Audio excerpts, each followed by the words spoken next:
네, 베드로 전서에서 항상 말씀하는 것은 바로 고난 당하는 우리 그리스도인들이 이 세상에서 어떻게 살아가야 할 것인가 하는 것을 우리에게 말씀해 주고 있습니다. 그래서 이 베드로 전서가 쓰였던 당시가 어떤 이들은 네로 박해가 있기 전에, 바로 전에, 아니면 네로 박해가 있고 난 다음에 바로 직후에 쓰여졌다라고 이렇게 이야기합니다. 그 당시 로마가 지배했던 그 세계 가운데에 확실히 그리스도인들은 소수였습니다. 그리고 환영받지 못한 이 종교, 그리고 신앙이었다. 그리고 많은 비방을 받았다라고 하는 것을 우리가 함께 나누었습니다. 그러는 가운데에 우리가 어떻게 살아가야 할 것인가 하는 것이 참으로 중요합니다. 우리에게 이 박해가 왜 오는가 하는 것들을 우리가 참 생각해 볼 수가 있지 않습니까? 고난이 왜 우리에게 다가오는가 하는 것을 우리가 많이 고민할 때가 있습니다. 여기에 있어서 이 베드로 사도는요, 우리에게 세 가지로 말씀해 주지 않았습니까? 우리 지난 시간 우리 함께 나누었는데, 우리가 애매하게 받는 고난, 다른 사람의 잘못과 또한 악한 의도로 인해서 받는 고난이 있다. 또한 뿐만 아니라 두 번째 같은 고난은 내가 잘못해서 또 받고 또 아픔을 당하는 고난이 있다. 또 세 번째 같은 경우에는 내가 정말 의를 행하다가 선한 행위를 하다가 하나님의 뜻으로 살다가 받는 고난이 있다. 이 세 가지 가운데에 이 베드로 사도는 우리에게 제안하는 것 같습니다. 어떤 고난을 당하기를 원하십니까? 인생이 고해인데 이왕 고생하고 고난 받을 것을 우리가 안다면, 그것을 피할 수가 없다면 살아갈 때에 어떻게 하는 게 좋겠다고요? 의를 위해서 선한 행위를 나타내며 하나님의 그 은혜와 사랑을 나타내다가 받는 그 고난이 우리에게 더 큰 의미가 있는 것이 아닌가라고 이렇게 말씀하고 있습니다. 정말 그런 것 같아요. 러시아의 문호 톨스토이인지 제가 토옙스키인지 정확하게 기억은 나지는 않는데 그렇게 이야기를 합니다. 우리에게서 가장 허무한 것이 무언가, 고난을 받을 때 가장 허무한 것이 무언가, 그 고난이 나에게는 아무 의미가 없어질 때에 그것이 참으로 허무하다, 가장 인생에 있어서 허무한 것이다 라고 그렇게 이야기를 합니다. 정말 그런 것 같아요. 고난의 의미를 우리가 정확하게 안다면, 그리고 그 고난의 의미가 너무나 값지고 가치 있는 것이라고 한다면 우리는 그것을 견디고, 또한 그것으로 인해서 우리가 해를 당한다고 할지라도 그것을 기꺼이 받을 수 있는 우리의 마음을 가질 수 있다고 하는 것이죠. 특별히 하나님의 나라와 정말 선한 행위, 공의와 또한 하나님 주신 그 은혜를 나타내기 위해 받는 고난이라고 하는 것은 참으로 값진 것일 것입니다. 특별히 영원하신 하나님의 약속과 하나님 앞에서 우리는 더욱더 당당해지고 두려움이 없을 수 있다고 하는 것이겠죠. 이러한 그 고난 가운데에 살아가면서 우리가 더욱더 밝히 알아야 할 것이 무엇인가, 이 장에서도 계속해서 중점적인 구절로 우리에게 말씀을 해주고 계시는데요. 그것은 다름 아니라 너희가 누구인가 먼저 확실히 너희가 알기를 원한다. 뭐라고 이야기하십니까? 베드로전서 2장 9절에서 분명히 말씀합니다. 너희는 거룩한 택하신 족속이다. 왕같은 제사장이다. 거룩한 나라다. 소유된 백성이다 라고 이렇게 말씀합니다. 그래서 우리가 잊지 말아야 할 사명문이 있죠. 어두운 데서 너희를 불러내어 하나님의 그 기이한 빛, 정말 놀라운 경이로운 그러한 빛으로 들어가게 하신 이의 그 아름다운 아름다운 그 은혜와 그 사랑을 어떻게 해요? 선포하는 것이라, 나타내는 것이라, 빛의 자녀로서, 은혜의 자녀로서 나타내는 것이다. 그러기에 우리가 그 로마의 제국 가운데에서 좀 불의한 정부 아래서 산다고 할지라도 너희를 하나님을 두려워하며 그래도 순종하라. 그것이 바로 우리 그 로마의 그 국가에서 살아가는 하나의 시민, 또한 그 구성원으로서 어떻게 해야 할 것인가 하는 것을 먼저 말씀해 주셨습니다. 지난번에는 우리가 사환들아 그러죠. 사환들아 너희들 그 주인들에게 두려운 마음으로 순복하고 순종하라라고 이렇게 말씀하고 있습니다. 오늘은 말씀 가운데 보시게 되면 우리 가정 가운데 일어나는 일에 대해서 우리가 그리스도인으로서 어떻게 살아가야 할 것인가라고 하는 것을 말씀해 주고 있습니다. 오늘 그래서 1절에 말씀하시죠. 아내들아 이와 같이 자기 남편에게 순종하라. 이는 혹 말씀을 순종하는 자라도 말로 말미암지 않고 그 아내의 행실로 말미암아 구원을 받게 하려 함이니라고 이렇게 말씀하고 있습니다. 오늘 1절에서부터 7절까지 보게 되면은요, 아내들에게 1절에서부터 6절까지 말씀해 주고 있고요. 이 남편들에게 하는 이야기는 꼭 7절 한 절로 이야기를 하고 있습니다. 그래서 혹시 이 말씀을 듣는 우리 여성분들, 아내 되시는 분들은 좀 기분이 언짢아질지도 모르겠습니다. 가정에서 보게 되면은 이것도 스테레오타이핑이나 일반적 보편적으로 이제 말씀을 드리는 것인지 모르겠지만은 그래도 이제 사고 치는 것은 철없는 남편들이 많이 치는 것 같은데 왜 이렇게 남편에게 이야기하는 말보다 아내들에게 권고하고 또한 주는 말씀이 더 충고하는 말씀이 많을까 하는 생각을 갖게 됩니다. 반면에 보게 되면은 우리가 지난번 기억하시는지 모르겠지만은 예배서를 가지고 우리가 ESBS 지역별 성경 공부를 했을 때에 5장을 보게 되면은 아내들에게 주는 말보다도 더 남편에게 주는 말이 많았었다라고 하는 것을 기억할 수가 있고요. 그리고 기억하시겠지만은 이 아내들은 남편에게 이제 순종하라라고 말씀하시지만은 남편들에게 요구하는 것은 무엇이었냐면은 그리스도가 교회를 위해서 자기의 목숨을 준 것처럼 아내를 위해서 자기 자신을 주라라고 이렇게 말씀하신 적도 계십니다. 그 사도 바울의 우리를 향하신 가르침이었죠. 오늘 이렇게 1절에서부터 6절까지 많은 이야기들을 이제 했던 것은 어떤 이유가 있냐면은 바로 그 당시에 믿는 그러한 여성들이 한 가정의 아내로 들어가서 살아가고 있는데 오늘 1절에 우리에게 주고 있는 그 힌트가 뭐냐면은 믿지 않는 남편과 살아갈 때에 우리가 어떻게 해야 할 것인가 하는 것을 말씀해 주고 있습니다. 우리 믿음 생활을 하고 교회 생활을 하다 보면 이제 여러분들을 만나게 되는데 확실히 결혼 생활하고 난 다음에 예수를 믿고 또 주님을 영접한 그런 남성분들을 참 많이 만나게 됩니다. 그런 분들은 좀 속된 말로 땡 잡으신 거죠. 그래서 그런 집사님이나 장로님 이야기를 이렇게 쭉 들으면서 제가 항상 건네는 말이 있습니다. 야, 결혼해서 복이 넝쿨째 들어오셨군요 라고 제가 말씀을 드립니다. 왜냐하면은 그것만큼 더 큰 복이 없다고 하는 것이죠. 그러나 믿지 않는 가정, 또 종손의 가정에 들어오셔서 또 불교 대대로 내려오는 불교 집안에서 어떤 그 시부모님들은 절을 지으신 분, 그런 가족에 들어가서 그리스도인으로서 그 시부모님들뿐만이 아니라 그 가족들을, 그 남편의 가족들을 다 구원케 한 그 이야기 스토리를 보게 되면은 참 눈물겨운 스토리도 참 많다 하는 것을 알게 됩니다. 참 얼마나 힘들고 고생하셨을까. 그러나 정말 그 가정의 선교사로, 그 권속의 선교사로 들어가셔서 이런 귀한 일들을 하신 분들을 보게 되면은 참 너무나 존경스럽다 하는 생각을 갖게 됩니다. 오늘 1절의 말씀이죠. 그래서 아내들의 이와 같이 자기 남편에게 순종하라. 이는 혹 말씀을 순종하지 않는 자라도 말로 말미암지 않고 그 아내의 행실을 말미암아 구원을 받게 하려 함이라. 그렇게 이야기를 합니다. 이것이 이제 현대에 있어서의 남녀의 관계, 그리고 아내와 남편의 관계에 적용하기에는 쉽지 않다라고 이렇게 말씀하시는 분들도 있습니다.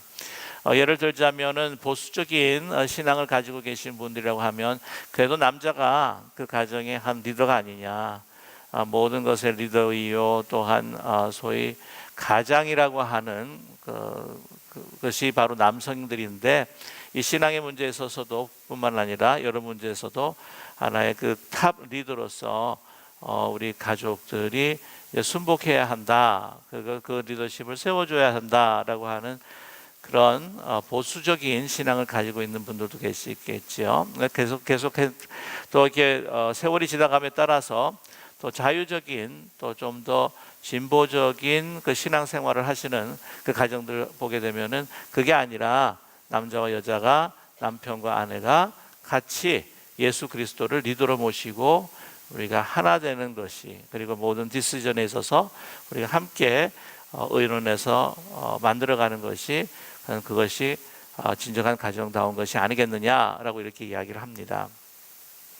오늘 이 말씀을 보게 되면은요, 이것이 옳다 저것이 옳다라고 하는 따지기보다는 여기서 그들이 살았던 지금 베드로 사도가 이야기하는 이 컨텍스트가 굉장히 중요하다고 하는 것입니다. 지금 박해받는 상황입니다. 그리고 로마 시대 때의 여성의 위치라고 하는 것은 아시겠지만 그것이 물건과 소유로 생각되었던 시대였습니다. 한 아내가 남편과 다른 종교를 가지고 있다고 하는 것은요, 사실은 생각해 볼 수 없는 상황이었습니다. 남편의 그 종교를 그 아내가 따라줘야만 하는, 그래서 남편이 그것을 명령하고 오더하면 그렇게 할 수밖에 없는 그 시대 속에서 특별히 많은 비난을 받고 또한 소수의 종교였던 바로 이 기독교, 그 그리스도인으로서 믿지 않는 남편, 무신론의 남편이든지 아니면 황제 우상을 섬기는 남편이든지 다른 종교를 가지고 있는 남편이든지 그 남편과 살아간다고 하는 것은요, 우리가 어떻게 보면은 그냥 상상할 수도 없는 아마 어려움에 처했던 그런 상황이었을 것이다 라고 짐작할 수가 있습니다. 뭐 요즘 같아서는 뭐 그냥 내가 당신 교회 가는 거 줄게, 나 하는 거 나 간섭하지 마, 뭐 이 정도가 아니라고 하는 거죠. 뭐 요즘에 그런 정도면은 정말 양반이고요. 어떤 분들은 뭐 이야기를 들어보게 되면은 그 아내가 교회 가는 걸 너무너무 싫어가지고는 뭐 어떤 때는 교회 찾아가지고 집회하는데 머리끄댕이를 주고 끌고 나오는, 뭐 그러다가 막 아내를 갖다가 끌고 나오려고 들어갔다가 문을 여는 순간 십자가에서부터 막 불덩이가 떨어져 가지고 막 그래서 꼬꾸라져 가지고는 뭐 주님 앞에 와서 장로님까지 되신 이야기도 사실 제가 들었습니다. 근데 이 상황은 그보다 더 악한 상황이라고 하는 거죠. 그러는 가운데에서 어떻게 보면 불의한 대우와 불의한 처사를 당한다고 할지라도 어떻게 할 것인가. 여기서 가장 중심적인 생각은 무엇이냐면 뭐 평등, 권리 뭐 이런 것들도 중요하겠지만 그것보다도 오늘 1절에 서서 관심은, 바드로 사도의 최대의 관심은 뭐냐면은 구원 받는 것이라고 하는 거죠. 그 남편이 구원을 받는 것이, 그것이 바로 정말 기이한 빛에 들어가게 하신, 어두움에서부터 너희들을 기이한 빛에 들어가게 하신 그 하나님의 그 아름다운 덕을 선포하는 것, 그것을 위해서 어떻게 하라고요? 순종하라 라고 이야기합니다. 그 당시에 순종하지 않을 수는 없어요. 순종 안 했다가 그냥 쫓겨난다든지 아니면 뭐 죽임을 당할 수도 있는 상황이기 때문입니다. 그러나 순종하라, 이 마음은 그 사람을 구원하기 위한 사랑하는 마음, 그 마음에서부터 우러나는 그러한 순복일 것입니다. 왜냐하면 사람은요, 그 행동과 그 모습 그리고 그 안에 들어가 있는 그 동기를 뭐 100% 잘 알 수는 없지만은, 그러나 그 순복하는 사람과 그 순복을 받는 사람, 그 특별히 받는 사람들은 그 순복하는 사람들의 그 마음이 어디에 있느냐, 이거 억지로 그냥 죽지 못해서 나한테 하는 것이냐, 아니면 나를 정말 생각해서 하는 순복인가 하는 것을 느낄 수가 있다고 하는 것이죠. 뭐 100%는 아니겠지만요. 그러나 이 순복하라, 마음에서 우러나는 이제 순복을 이야기할 것입니다. 그리고 오늘 말씀 가운데 참 중요한 원리가 있어요. 이거는 남편과 아내에 관한 그 관계 속에서의 원리를 떠나서서 우리의 모든 신앙에 있어서 세상과 더불어 살아가고 세상 속에서 살아갔을 때에 우리에게 필요한 아주 중요한 원리를 말씀해 주고 있습니다. 그게 무엇이냐면 말로 말미암지 않고 행실이라는 거죠. 행실로 말미암아 구원을 받게 하려 함이니라고 이렇게 말하고 있습니다. 그래서 기독교에 대한 십자가에 대해서 이라도 뻥끗하면 사실 어떻게 보면 그 남편에게 구박을 받는다든지 구타를 당할 수도 있는 상황인데, 그런 상황이라고 한다면 제일 중요한 것은, 말보다도 또 중요한 것은 네가 어떤 행실을 하느냐가 중요하다라고 하는 것을 말씀하고 있습니다. 우리 2절의 말씀 보게 되면요, 그래서 너희의 두려워하며 정결한 행실을 어떻게 해요? 본다고 이야기합니다. 이 두려워한다고 하는 것은 남편을 두려워하는 것은 아니에요. 이렇게 이야기하면 때릴까? 이렇게 하면 구타당할까? 라고 하는 것으로 인하여서 그런 두려움이 남편에 대한 두려움이 아니라 이것은 하나님을 경외하는 두려움이라고 하는 것입니다. 그래서 그 하나님을 경외하는 두려움으로 어떤 행위를 할 수 있다고요? 정결한 행실을 나타내는데, 정결한 행실이 자연스럽게 나오는데 그것을 누가 보고 있습니까? 남편이 계속해서 주시하고 보고 있다고 하는 것입니다. 그것이 말로 하는 선교나 말로 하는 전도보다도 더 강력하게 나타날 수 있다. 그의 상대방의 마음을 움직일 수 있다라고 하는 것을 말씀해 주고 있습니다. 여호와를 두려워하면은요, 어떤 상황 속에서도 사람들이 보든지 사람들이 보지 않든지 그의 행실과 그의 모습은 일정할 것입니다. 아시겠지만은 그 보디발의 아내가 사람 없는 곳에서 그렇게 요셉을 또한 유혹을 했는데도 불구하고 그 죄를 저지르지 않았던 것은 어떻게 하나님 앞에 어떻게 이 참혹한 죄를 저지를 수가 있겠습니까? 당신의 남편이 나에게 다 맡긴 것도 사실은 그뿐만이 아니라 제일 중요한 것은 하나님께서 보고 계신다, 하나님 앞에 있다라고 하는 것입니다. 여러분, 그래서 두려워하며 정결한 행실입니다. 당시 때의 그 로마의 권세가들, 로마의 높은 지위에 있는 남자들이 항상 고민했던 것이 무엇이냐면은 바로 여성들의 정결이었다고 하는 것이죠. 그래서 속이고자 하고 남편을 속여서 치링하고자 한다면은요, 아마 그렇게 어렵지 않았을 것입니다. 특별히 전쟁을 오래 나간다고 한다거나 또한 여러 외교적인 문제로 인해서 집을 많이 비우는 남편에게 있어서는요, 항상 걱정이 있었습니다. 그 로마의 여인들, 이방의 여인들은 확실히 그리스도의 그 여성들보다도 정숙하지 못하다고 하는 것을 알고 있었다고 하는 것이죠. 모든 상황 속에서도 자기가 어떻게 대우하든 그냥 그대로 똑같이 여호와 하나님을 주님으로 섬기듯이 그렇게 대하고 마음을 주고 정숙하고 정결한, 그러면 어떻게 해요? 그 마음이 감동이 되지 않을 수밖에 없다고 하는 것이겠죠. 그러면서도 이렇게 말씀하고 있습니다. 3절에 보면 너희의 단장은 머리를 꾸미고 금을 차고 아름다운 옷을 입는 외모로 하지 말아라. 너무 치장하지 마라. 이 말씀은 뭐냐면요, 그냥 외모에 전혀 신경 쓰지 말아라 하는 말씀은 아닌 것 같아요. 남편이라고 할지라도 이게 사람이 살다 보면 너무 편해지니까 일어나서 더 눈곱대기 다 붙이고 막 침 질질 흘리는 모습으로 그냥 그러진 않잖아요, 그죠? 예. 그냥 단정한 모습, 이게 사치하지 말라고 하는 말씀일 겁니다. 당시에 그 이방의 여인들, 로마의 여인들이 굉장히 사치했다고 하는 것이죠. 그러나 그 로마 사람들도요, 이방인이었지만은 아시겠지만은 그때 당시 헬라의 문화, 헬라의 철학이 그 다미네이션을 하고 있었던 시대였습니다. 특별히 헬라의 철학이라고 하는 것은 바로 로마의 생각의 사상의 또한 중심이 되었던 것이죠. 아시겠지만 헬라의 철학이라고 하는 것은 추구하는 것이 분명히 있습니다. 진선미라고 하는 것이죠. 진리와 선한 것과 아름다운 것이었습니다. 그래서 그들도 외면의 것보다는 내면의 것을 많이 추구를 했었습니다. 그런 상황 가운데에 또 너무 여성들이 허영과 사치로 인하여서 참 많이 그때 당시에 남자들을 힘들게 했을 적도 또 있다고 하는 것이죠. 네. 보통 보면 한국에서도요, 여성들이 너무 사치하고 막 허영하게 되면은 남편들이 직장이나 여러 가지 공무원들 가운데서도요, 다른 생각과 다른 행동, 또한 좋지 못한 리글하지 못한 그런 비리들을 행할 수밖에 없다고 하는 것을 우리는 잘 알고 있지 않습니까?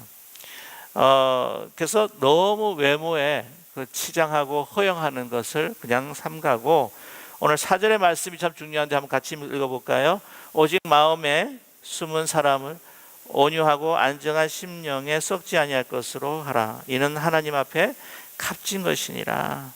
여러분, 오직 마음에 숨은 사람이라고 할 때 바울 사도의 말씀에 의하게 되면 아마 이게 속사람일 것 같아요. 그래서 이제 속사람과 또 오늘 숨은 사람은 조금 차이가 있습니다. 이 hidden person이라고 하는 영어의 표현인데, 이 hidden person은 바로 보이지 않는 그 사람의 인격, 성품이라고 이야기할 수 있습니다. 그 성품이 어떤 것이라고요? 예수님처럼 온유하다. 그리고 안정한 심령. 이 안정한 심령이 이제 뭐라고 이렇게 해석을 할 수가 있냐면요, 영어에는 조금 더 가깝게 해석이 되어 있습니다. 그 뭐냐면 이제 quiet spirit이라고 이렇게 이야기해요. 사람뿐만이 아니라 제일 중요한 것은 하나님 앞에, 코람데오죠. 라틴어로 이야기하게 되면 하나님 앞에 값진 것이라, 값진 것이라, 영원한 것이라, 이게 말할 수가 있습니다. 그래서 허영하고 사치하지 말고, 그러나 아주 단정하게, 검소하게, 그러나 더 마음이 항상 상황 가운데에서 고요한 마음으로 온유하게 남편에게 순종하고 순복할 때에 그의 행실을 보면서, 그 모습을 보면서 남편들이 어떻게 해요? 주님 앞에 돌아올 수 있고 영접할 수 있게 된다라고 이렇게 말하고 있습니다. 참 정숙한 여인이죠. 그리스도의 아름다운 모습입니다. 이런 재미나는 이야기가 있습니다. 이제 세 사람이 천국에 이제 불려 올라갔는데요. 이제 뭐 이게 농담이기 때문에 농담으로 좀 받아주셨으면 좋겠습니다. 좀 너무 일찍 불러드린 거예요. 그래서 베드로 사도가 왜 항상 그런 이야기가 있죠. 서양에는 천국문 앞에 이제 보통 베드로 사도가 이제 그 죽은 사람들을 맞이하지 않습니까? 천국 들어갈 사람들을. 너무 미안한 거예요. 그래서 이제 그 손을 하나씩 들어주고 땅으로 다시 돌려보내주겠다 그랬습니다. 첫 번째 친구가 한 이야기가, 많은 부귀영화를 누릴 수 있도록 권세를 주십시오. 그래서 권세를 줬어요. 돌려보냈습니다. 두 번째 남자에게는 뭘 줄까 그랬더니, 저는 아주 많은 돈을 주셨으면 좋겠습니다. 많은 돈을 주고 돌려보냈죠. 이제 세 번째 남자에게 이야기합니다. 너 뭐 줄까 그랬더니 정숙한 여인을 달라는 거예요. 그래서 결혼할 수 있게 해달라는 거죠. 그래서 정숙한 여인은 어떤 여인을 원하느냐 그랬더니 남편한테 순종하고 밥 잘하고 음식 좋고 빨래도 잘하고 아이도 뭐 두셋도 그냥 나 받으하지 않고 잘 키우고, 그냥 때때로 이렇게 뭐 돈이 모자라면 밖에 나가서도 막 열심히 벌고 들어와가지고는 많은 돈을 들어가고, 그리고 또 있습니다. 정말 단정하고요, 검소하고요, 그러나 너무나 아름답고 이쁘고요, 막 하니까 이제 베드로 사도가 절레절레서 머리를 흔드는 거예요. 그러니까 그 남자가 혹시 힘들까요? 베드로 사도님? 그랬더니 그런 여인이었으면 내가 왜 너를 주냐? 내가 가지지.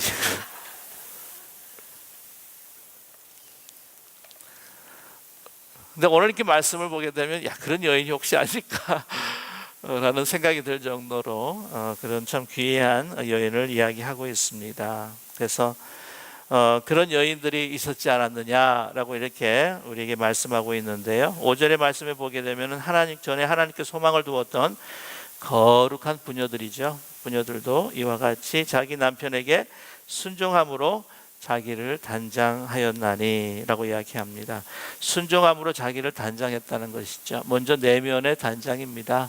정말 quiet soul, quiet spirit, 그리고 온유함으로 그 남편을 섬기고 순종했던 여인들의 얘기를 이야기하는데, 거기에 보게 되면은 누구를 들고 있습니까? 사라를 들고 있어요. 사라가 아브라함을 주라 칭하여 순종한 것 같이 너희는 선을 행하고 아무 두려운 일에도 놀라지 아니하면 그의 딸이 된 것이니라 라고 이렇게 말씀하고 있습니다. 사라가 굉장히 그러한 여인의 표상이었다라고, 순종했다라고 이렇게 이야기를 하죠. 사실 속에 살펴보게 되면 사라도 아주 대단한 여인이에요, 그죠? 막 하가를 줬다가도 막 뿔이 나니까 그냥 내쫓아버리기도 하고, 막 아브라함에게 또 가끔씩 따지기도 하고. 근데 여기 오늘 주라라고 이렇게 칭했던 건 뭐냐면, 아시겠지만 그 사라가 이 사촌입니다. 사촌 누이로 알려져 있는데, 그녀를 택하게 됐을 때에 주로 섬겼다. 이게 보면 창세기 18장을 보시게 되면은요, 그 새 방문객들이 와가지고는 이제 이야기를 합니다. 그래서 내가 내년에 아이를 낳게 될 것이다, 뭐 이렇게 약속을 하는데,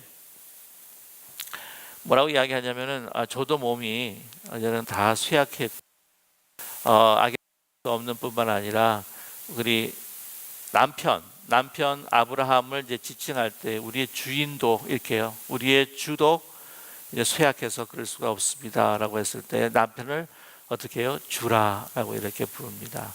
그래서 그 방문객들에게 그 남편을 이렇게 주라라고 이렇게 호칭한 것을 오늘 6절의 말씀에 이렇게 기록을 하고 있다고 하는 것이죠.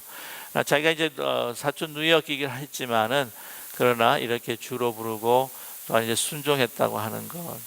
그리고 아브라함이 그 이삭을 바치라고 했을 때에 거기에는 이제 사라와 의논하지 않고 바로 나왔을 것이다라고 이렇게 이야기를 하는데, 뭐 그런 면에서도 보면은 그래도 사라가 어느 정도 알고 있었지 않았겠는가, 그런 한 생각을 하게 되면은 그 남편의 디시전을 그대로 받아들여준 그러한 순복하는 그 여인의 모습도 우리가 추측할 수가 있을 것 같습니다.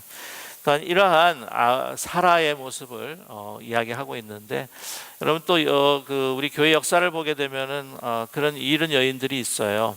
뭐냐면은 그 아시겠지만 모니카는 성 어거스틴 방탕하는 그 자기의 아들을 위해서 18년 동안을 기도하면서 하나님 앞에 간구합니다. 돌아오지 않습니까, 그죠? 근데 이제 모니카가요, 아들분을 위해서 기도한 것이 아니라 믿지 않는 남편을 위해서 16년 동안을 기도합니다. 그래가지고는 그 남편이 돌아오게 되는데, 그 회고록, 그 Confessions of Sins라고 해서 그 성 어거스틴의 그 회고록을, 참회록이라죠.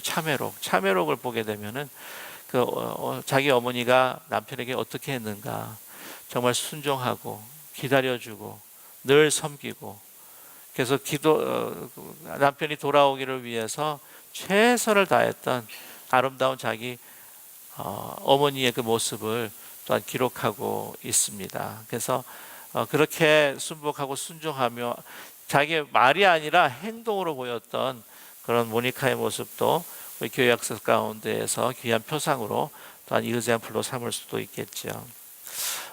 우리 기쁜 우리 교회는요, 그런 권사님들, 우리 여집사님들이 참 많아요.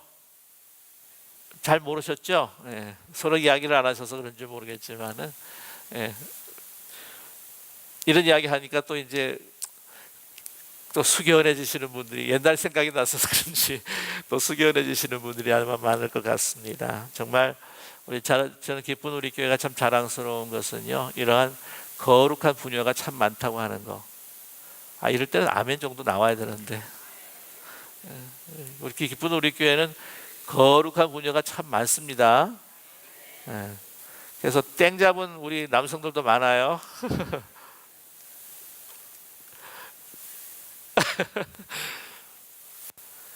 자, 오늘 7절 말씀에 이제 남편들에게도 놓치지 않고 이야기합니다. 짧은 말씀이지만은 그런 아주 핵심 있는 말씀이죠. 우리 같이 한번 그래도 7절 한번 같이 읽어볼까요? 남편들아, 이와 같이 지식을 따라 너희 아내와 동거하고 그를 더 연약한 그릇이요 또 생명의 은혜를 함께 이어받을 자로 알아 귀히 여기라. 이는 너희가 기도가 막히지 아니하게 하려 함이라. 아멘. 이 남편에 대한 이야기를 할 때 제가 과연 잘 이 말씀을 전할 수 있을까 하는 생각을 하게 됩니다. 제가 보기에는 제가 좋은 남편은 아닌 것 같아요. 그래서 이 말씀을 나누기에는 자격이 없는 사람 같다 하는 생각을 들게 되는데, 오늘 이렇게 이야기합니다. 남편들아, 이와 같이 지식을 따라 너희 아내와 동거하라라고 이렇게 이야기합니다. 사랑이라고 하는 것이요, 그 다른 사람을 섬긴다고 하는 것이 항상 감정으로만 되는 것은 아니라고 생각해요. 우리에게 정말 지식과 지혜가 필요합니다. 특별히 하나님의 말씀을 의거한 하나님의 뜻을 우리가 기억하는 그러한 그 지식이겠죠. 이 지혜를 따라서 아내와 동거해야 한다.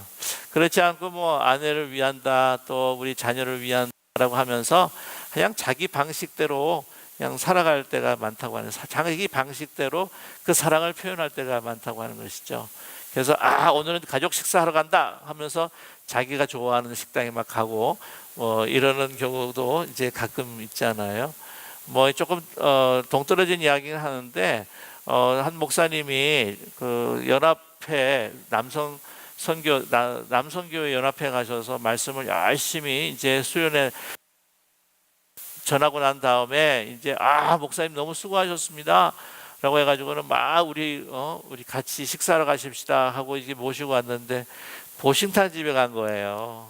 그 목사님은 막 보신탕 보지도 못하시는 분인데, 그래서 그분이 하시는 이야기가 세상에 자기도 좋아하는데 막 나가 뭘 좋아하는지 물어보지도 않고 말이야, 막 데려간다고, 막 자기 방식대로 자기 뜻대로 지식 없이 일방적인 소유적인 그러한 사랑의 표현을 할 때가 얼마나 많은지 모릅니다. 우리 지식이 없으면요, 지혜가 없으면 그 사랑이 식을 때가 참 많아요. 그리고 이 사랑이라고 이야기했을 때 제가 우리 젊은 사람들 이제 결혼시키기 전에 프리메리로 카운슬링을 이제 할 때에도 잊어버리지 않고 이야기하는 것이 있습니다.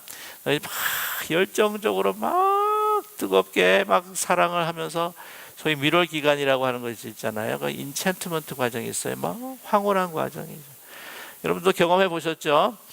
그래서 황홀한 과정을 가다가 그 다음에 어떻게 해요? 갑자기 권태기로 뚝 떨어지는 경우가 있다. 디스인챈트먼트 과정이 있는데, 그 과정에 있어서 그러면 내가 사랑하지 않는가 보다 막 그런 생각을 가지면서 또 조금씩만 싸우면은 막 다른 생각을 품고 이제 떨어져 살아야 될 건가 하는 막 생각을 가지고 살아갈 때가 있어요. 특별히 요즘에 포스트 모던 사회를 살아가는 우리 젊은이들은 하도 이게 이 비주얼뿐만 아니라 이 감성에 치우쳐 있는 제너레이션이기 때문에요, 이 감성적으로 뭔가 그 사람을 사랑하지 않는다면 내가 그 사람을 사랑하지 않는 것처럼 생각할 때가 있다고 하는 거죠. 근데 보면은요, 참된 사랑도 우리 인간의 사랑이라고 하는 것은 다 이런 사이클이 있다고 하는 지식이 사실은 필요하고요. 이렇게 이야기합니다. 뭐 여러분 너무 열렬하게 막 사랑을 하잖아요. 열렬하게 사랑하는 막 정말 막 패셔너한 기간들이 있을 때 막 그 사람만 보면은 막 가슴이 두근두근 뛰고 막 어쩔 줄 몰라 하고 하는 그런 그 기분과 느낌을 가져보신 적이 있잖아요, 그죠? 예. 전혀 없으신 것처럼 이렇게 모습을 가고 계시는데, 근데 이렇답니다. 그 사람만 막 가슴이 뛰는 그것이요, 이게 너무 지속이 되면은요, 이 건강을 해치고 몸이 안 좋대, 일찍 죽는데요.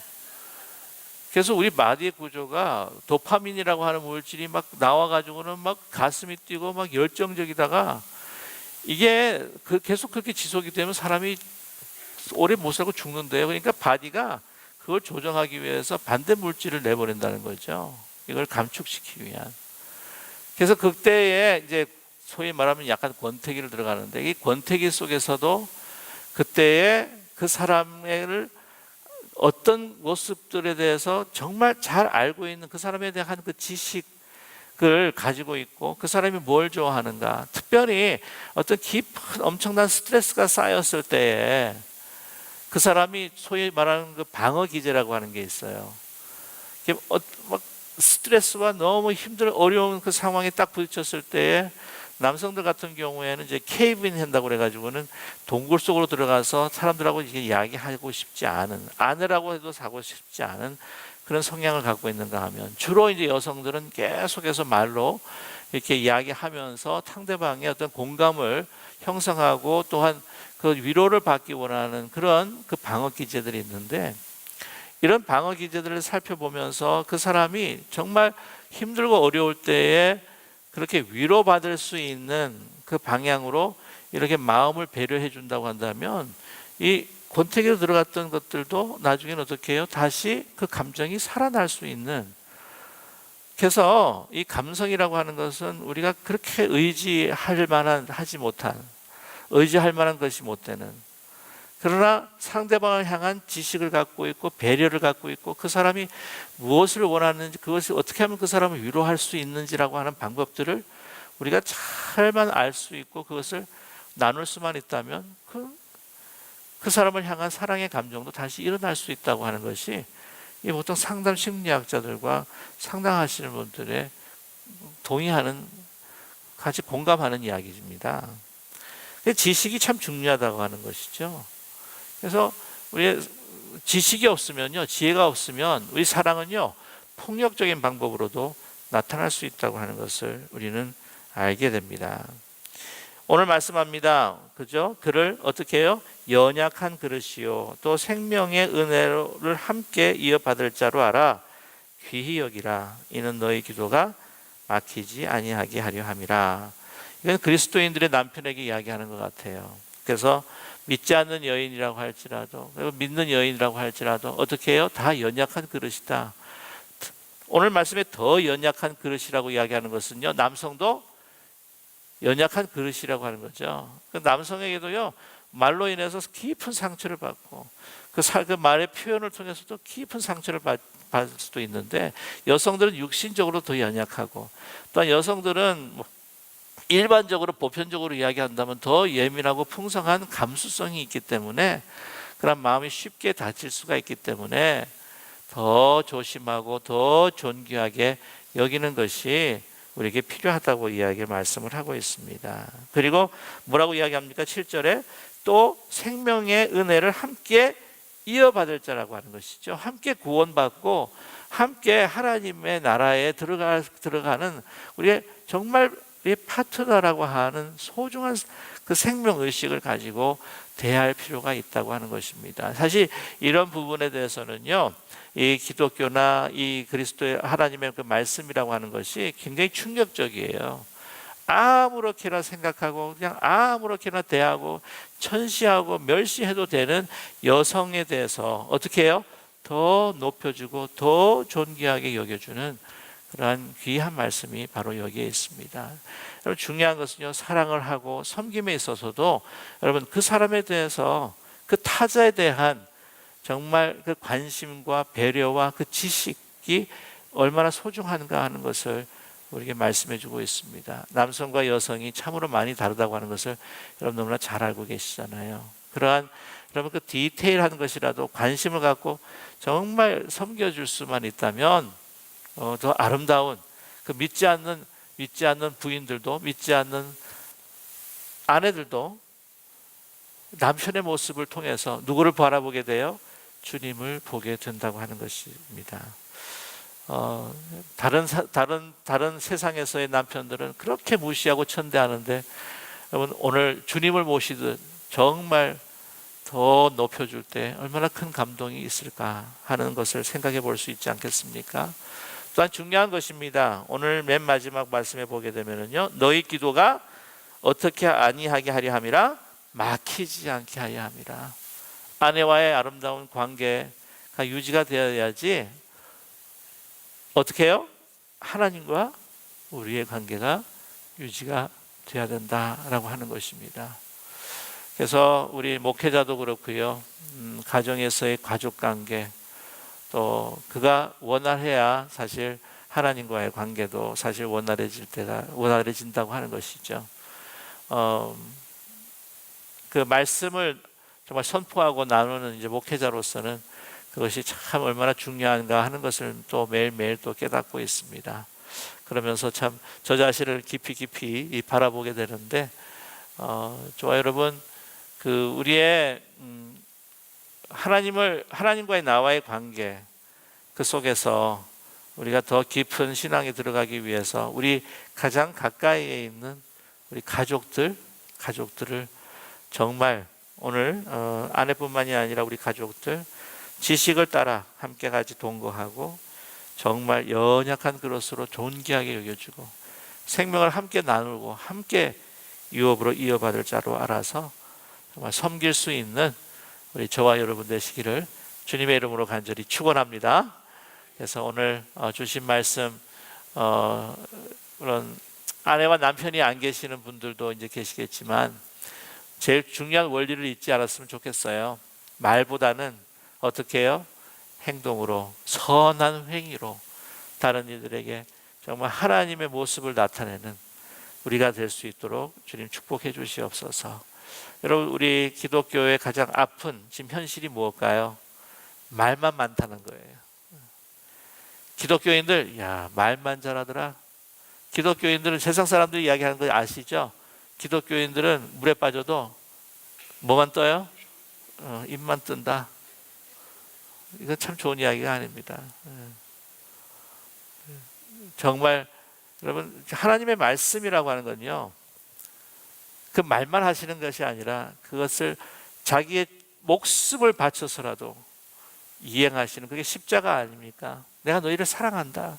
그거를 십자가에서 그 행동과 섬김으로 보여주신 그 온전한 그 말씀이 바로 우리에게 주어진 말씀이라고 하는 것을 깊이 깨닫고요, 우리 정말 언행의 일치가 되는 하나님의 신실함처럼 우리도 우리의 언행의 일치, 우리의 선한 아주 라디컬한 감동을 줄 수 있는, 정말 감동을 줄 수 있는 그 선한 라디컬한 행실을 통해서 우리를 통해서 하나님의 그 기이한 빛을, 아름다운 그 덕을 선포할 수 있게 하시고 그들이 보게 하여 주시옵소서.